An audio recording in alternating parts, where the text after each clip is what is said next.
ఆంధ్రప్రదేశ్ రాష్ట్రంలో 2 నెలలుగా యూరియా అందట్లేదు రైతులకి. రోజు వెళ్ళి ఏదైతే రైతులు క్యూ లైన్లో నిలబడతా ఉన్నారు, అయినా కూడా యూరియా అందట్లేదు. ఒకవేళ ఇక్కడ యూరియా స్టాక్ వస్తే ఒక బస్తా ఇవ్వటమే చాలా గగనంగా ఉంది. సో యూరియా కోసం క్యూ లైన్లో నిలబడుతున్నటువంటి రైతన్నల్ని మనం ప్రతిరోజు చూస్తూనే ఉన్నాం. అయినా 2 నెలలుగా ఈ ప్రభుత్వం నిమ్మకు నీరెట్టినట్టుగా ఉంది. దానిలో భాగంగా మీరు ఇక్కడ చూస్తే యూరియా వాడకం తగ్గితే బస్తాకు 800 ఇస్తామని చెప్పి చంద్రబాబు నాయుడు గారు నిన్న కలెక్టర్ మీటింగ్లో చెబుతూ యూరియా వాడకం తగ్గించే రైతులు, కౌలు రైతులకు ప్రోత్సాహకంగా బస్తాకు 800 రూపాయల చొప్పున ఇస్తామని చంద్రబాబు ప్రకటించారు. యూరియా విక్రయాలను సరిగ్గా నిర్వహించి ఉంటే సమస్య ఉండేది కాదు. అంటే యూరియా సరిగ్గా విక్రయించలేదనే కదా దానికి అర్థం. ఆల్రెడీ మీ పత్రికలోనే రాశారు యూరియాని తినేశారు అని.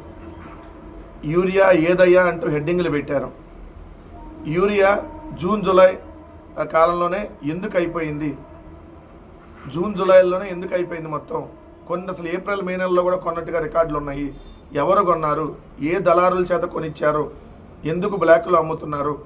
యూరియా కోసం ఈరోజు కూడా కుప్పంలో కావచ్చు, లేదంటే వ్యవసాయ శాఖ మంత్రి అచ్చెన్నాయుడు గారు శ్రీకాకుళం జిల్లాలో కావచ్చు, గంటలు తరబడి లైన్లో నిలబడుతున్నటువంటి రైతన్నలను చూస్తూ ఉన్నాం. చెప్పులు లైన్లో పెట్టి గంటల తరబడి వేచి చూస్తున్నటువంటి రైతన్నలను చూస్తూ ఉన్నాం.